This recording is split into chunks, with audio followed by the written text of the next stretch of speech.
The DRC is the second largest country in Africa with an estimated population of 90 million people. Unemployment is widespread due to decades of political instability and conflict. Many elderly civil servants who have reached the retirement age of 65 are still working because the government hasn't paid them their pension. But the president recently ordered the retirement of more than 6,000. The announcement has been well received by many young people. Compte tenu de cette opportunité qui s'est présentée venant du chef d'État. When I considered this opportunity that presented itself from the president's decision, I felt I should apply for a job in the public service. I might get lucky and be enrolled. It is a very good opportunity for us young people because we have got the degrees, the talent, and we would love to work for our country. The government plans to retire 300,000 elderly public servants in the next 5 years. Guy Richard Mazola is a 70-year-old former public servant who is happy about the prospect of receiving his retirement benefits. That decision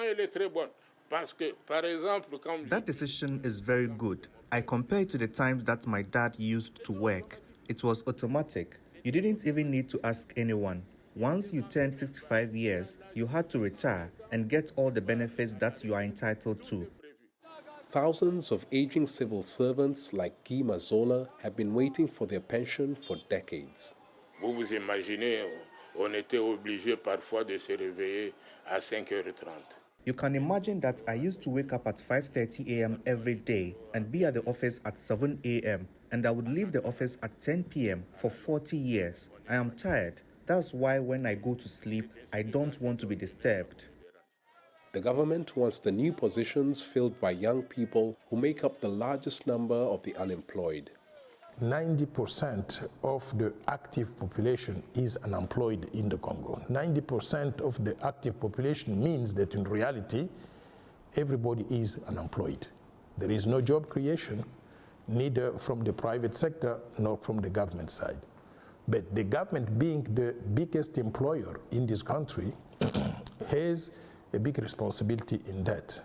The retirement of aging Congolese civil servants is part of reforms that the government is implementing ahead of elections slated for next year.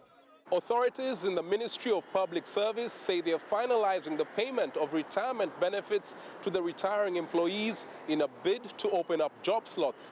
But the government jobs are not enough to go around for the millions of young people seeking employment opportunities, some of whom have already turned to criminal gangs and rebel groups to survive.